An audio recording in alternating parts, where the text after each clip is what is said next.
Bonjour, je m'appelle Stéphanie Justo et j'ai réalisé Rosalie. Bonjour, je m'appelle Nadia Taeskevich et je joue Rosalie. Tu crois vraiment qu'il comprendra? Je le connais très peu, moi. Je dois vous dire quelque chose.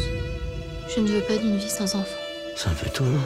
Ça doit être quelque chose. Quelqu'un qui vous aime comme ça, sans condition.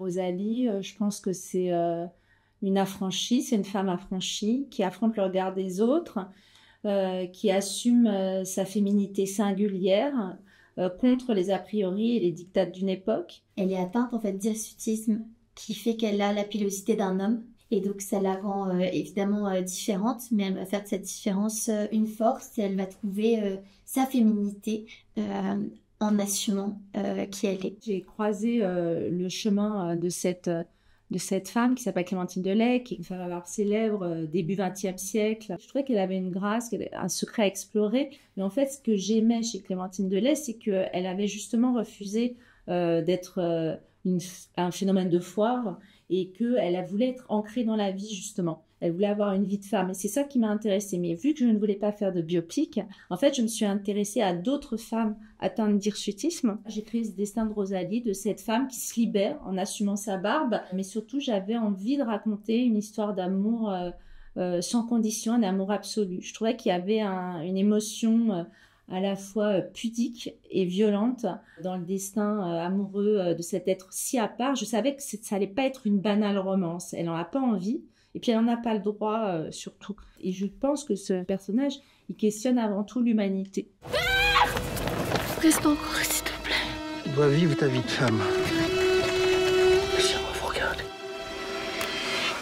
J'ai fait un casting assez énorme. Évidemment, il fallait faire un casting avec une barbe et une robe parce que ça donne une perception complètement différente de la comédienne. Et j'arrivais pas à y croire. Ça allait pas, quoi. J'étais pas bien, j'avais pas mon personnage. Et je croise au hasard Nadia dans la rue et elle avait un masque. C'était à l'époque du Covid. On voyait que ses yeux. Et évidemment, même si ça faisait 6 ans que je l'avais pas vue, et je lui ai dit, viens passer le casting. Les autres comédiennes, il y avait où elle se grattait, où elle se regardait dans le miroir. Il y avait des coquetteries d'actrices qui est fort normale. Et en fait, Nadia, elle n'a pas eu peur.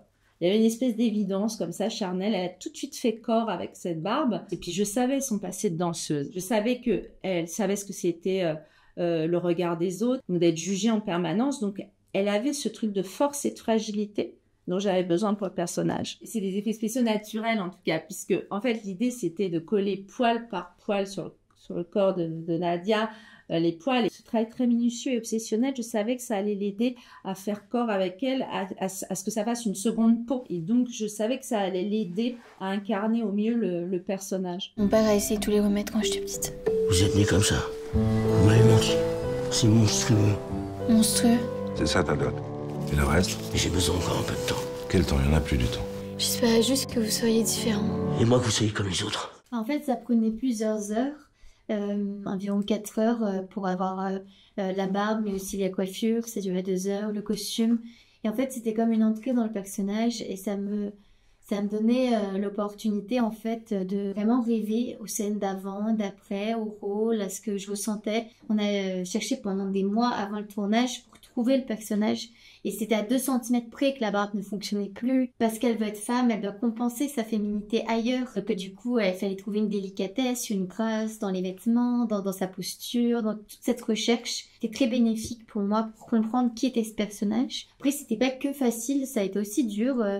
Surtout physiquement, ma peau a beaucoup réagi, j'ai eu beaucoup d'inflammation, j'étais très fatiguée, je me levais à 3h du mat. En fait, j'étais sous adrénaline et en même temps, cette fatigue, elle m'aidait aussi à jouer. C'était éprouvant, on était dans un lieu très austère, on dormait sur le décor parce que je me levais trop tôt. Mais tout ça, je l'ai pris pour aider à jouer parce que c'est un cadeau en fait d'avoir déjà une seconde peau. C'est pas anodin d'avoir cette méthode-là sur soi parce que voilà, ça a questionné ma féminité, ça m'a dérangée, ça m'a troublée.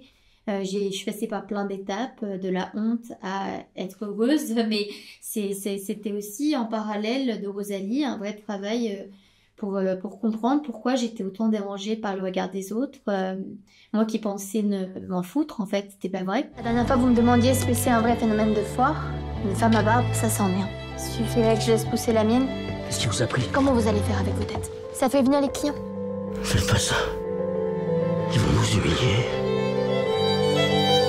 Vous êtes belle, Rosalie. Je ferais pas trop honte. C'est un enfant de roule. C'est pas un mari. On a les couilles sous ses poings. Vous partez chez moi! J'ai jamais demandé ça, moi! C'était vraiment très chouette et une chance immense de pouvoir travailler avec Benoît. Parce qu'évidemment, c'est un immense acteur, mais j'ai compris pourquoi aussi dans le travail. Parce qu'il a une manière de garder un mystère. Il a gardé une distance qui, au départ, je l'ai pris presque pour du rejet au début du film. Parce qu'on n'échangeait pas entre les prises, on s'était jamais vu avant. Le premier regard du film, c'est le premier regard que Benoît a porté sur moi et que Abel a porté sur Rosalie. Il a une capacité de créer du vrai. C'est-à-dire que même si on était évidemment dans le consentement d'un plateau, il a réussi à créer quelque chose qui faisait que je cherchais en fait à lui plaire, je cherchais son attention, il était très très distant et notre complicité elle est née dans la fiction et pendant le tournage. Et en même temps c'est quelqu'un de très simple dans ses manières d'aborder des scènes compliquées, il a tellement d'expérience qu'en 2-2 il trouve comment ça devient organique. Voilà, c'est vraiment une manière de travailler qui m'a beaucoup dérangée, beaucoup chamboulée, qui m'a fait grandir quoi. J'ai aimé jouer comme ça.